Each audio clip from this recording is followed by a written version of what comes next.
दोस्तों नमस्कार।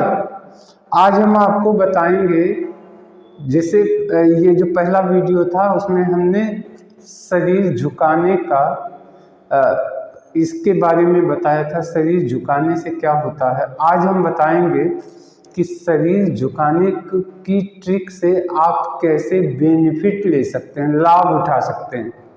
इसको हम एक तरीके से विश्लेषण करके बताएंगे। एक एग्जाम्पल के तौर पे मान लीजिए कि आप जा रहे हैं बाइक लेके या कार लेके जा रहे हैं सड़क पे, और रास्ते में पुलिस के लोग आपको रोक लिए।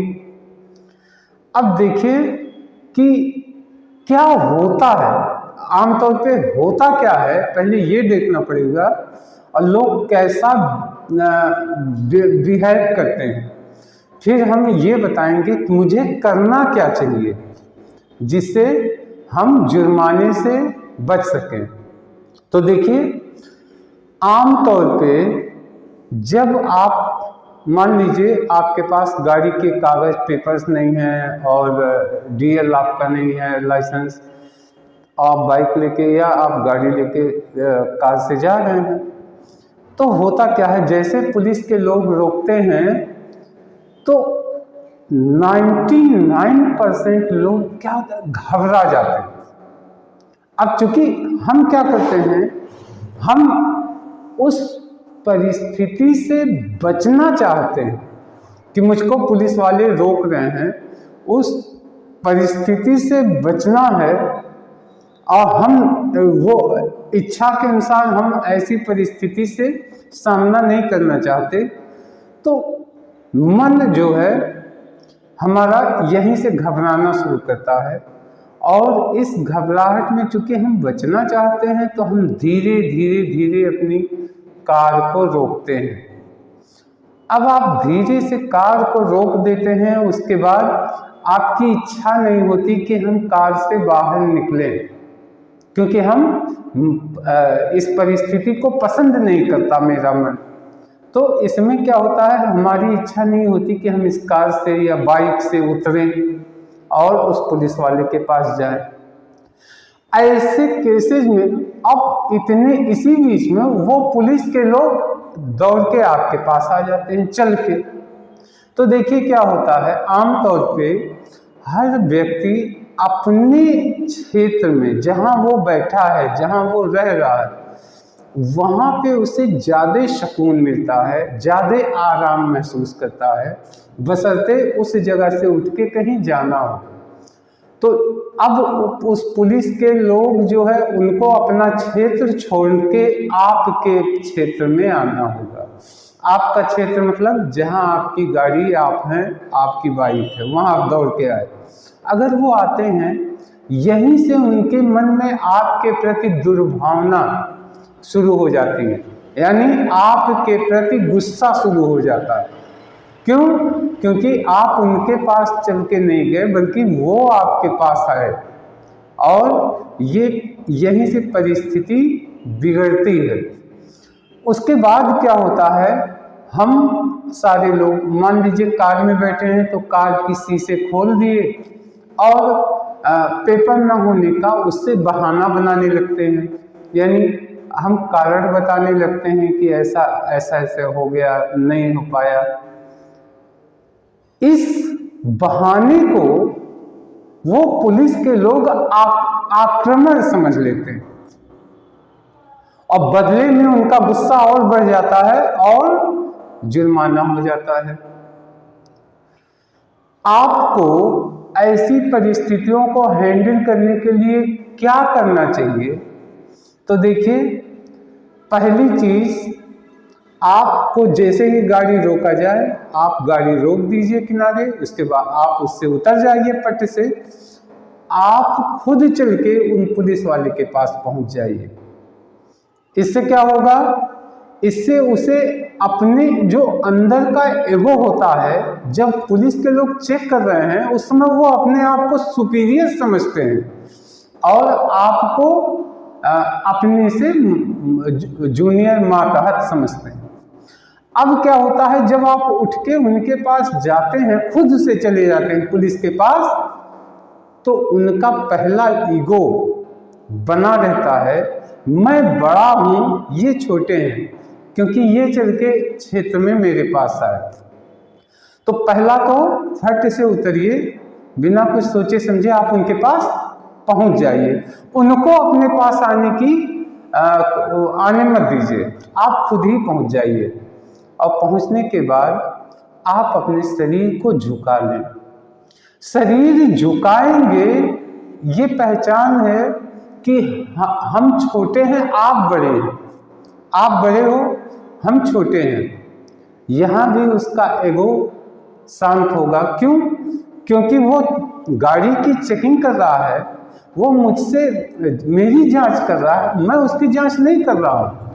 वो जो जांच करने वाला होता है, जो आपको चेक कर रहा है, वो सुपीरियर है, आप जूनियर हैं। तो आप जो है उसके पास गए, शरीर को आपने झुका लिया, यानी आपने मान लिया मैं आपसे छोटा हूँ। और तुरंत क्या करिए, आप अपनी गलती को मान लीजिए। आप खुल के कह सकते हैं, सर मेरे पास कागज और लाइसेंस अभी इस समय नहीं है, मैं घर पे रखा हूँ, मैंने नहीं बनवाया, ये कारण है।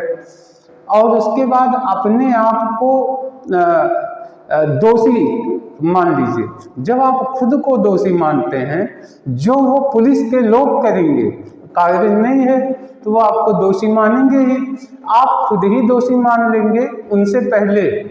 आप कह सकते हैं मैंने गलती किया है, मैं दोषी हूँ, मैं जिम्मेदार हूँ, मैं जो है जिम्मेदारी से नहीं रहता। अगर आप खुद को कहते हैं तो यहाँ भी उनका ईगो शांत होता है, क्योंकि उनके अंदर ये भावना रहती है कि आप गलत हो।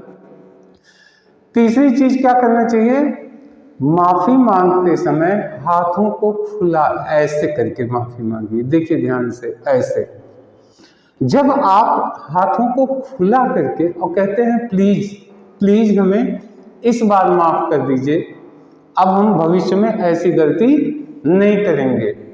जब आप ऐसे करते हैं तो देखिए, खुले हाथ को मांगने वाला, आपने देखा होगा आपसे जब लोग बेगर्स यानी भीख मांगने वाले लोग आते हैं तो ऐसे हाथ बढ़ाते हैं। यानी जो ऐसे हाथ आपके सामने बढ़ाया, इसका मतलब है सीधा सीधा कि आपसे मांग रहा है, और जो आपसे मांगता है वो छोटा है, और जो देने वाला है, आप देने वाले हैं, आप बड़े होते हैं। तो जब पुलिस के सामने इस तरीके से आप करेंगे तो अवचेतन रूप से वो उसके मन में ये भावना आती है, मैं बड़ा हूँ, मैं देने वाला हूँ, मेरे पास देने के लिए कुछ है जो ये मांग रहा है। और ऐसे में जब आप इन 3-4 टाइप से ईगो को शांत कर देते हैं तो उस पुलिस वाले के अंदर बड़प्पन की भावना जाग जाती है। वो एक अभिभावक, गार्जियन की भूमिका में आ जाता है। वैसा गार्जियन जो गलती करने पे सजा नहीं देना चाहता, बल्कि आपको सुधारने की कोशिश करेंगे। और ऐसे में कोशिश ये हो, वो 90% चांसेज ये होता है कि वो आपको सिर्फ डांट लगाएंगे, आपको वार्निंग देंगे और उसके बाद जाने की परमिशन दे देंगे, जुर्माने से बच जाएंगे, जुर्माने से बच जाएंगे, गाड़ी सील होने से भी बचती है। अब इन टेक्निक का यूज आप हर जगह कर सकते हैं। इन टेक्निक का यूज आप हर जगहों पे करते हैं। मसलन आप कस्टमर के रूप में दुकानदार को हैंडल कर सकते हैं। दुकानदार अपनी कीमतें दुकानदार से थोड़ा सा कंसेशन लेने के, पैसे कम करवाने के लिए इन टेक्निक का यूज कर सकते हैं। कर्मचारी अपने अधिकारियों को हैंडल कर सकते हैं इन्हीं टेक्निक के प्रयोग से। इसके अलावा जो है स्टूडेंट अपने टीचर की डांट से बचने के लिए कर सकते हैं। और कोई दूसरा जो आपसे क्रोधित हो, गुस्साया हुआ हो, उसको मनाने, उसको समझाने में भी इन टेक्निक का यूज किया जा सकता है। कोई गुस्साया हो, नाराज हो, उसके सामने शरीर को झुका ले, आप कह दे कि अच्छा मेरी गलती हो गई है, माफ कर दो, इस बार माफ कर दो, अब भविष्य में मैं ध्यान रखूंगा। अब ऐसे मांगते समय हाथों को खोल दीजिए उसके सामने। 90% केसेज में उसका गुस्सा कम हो जाता है। तो दोस्तों, इस ट्रिक, इस टेक्निक का उपयोग जम के कीजिए और जिसको चाहे, जब चाहे, इंसान रूपी प्राणियों को हैंडल कीजिए। इस समाज में रहना है तो हर व्यक्ति को हैंडल करना, यानी हर व्यक्ति से व्यवहार करने में आपको पारंगत होना पड़ेगा, ट्रेंड होना पड़ेगा। तो आप सफलता की सीढ़ियां चढ़ते चले जाएंगे और कोई व्यक्ति, कोई ब्रेकर, कोई अवरोधक आपके सामने नहीं आएगा। आज की वीडियो में इतना ही। कल फिर नया चीज़ लेके आएंगे। तब तक के लिए धन्यवाद, नमस्कार।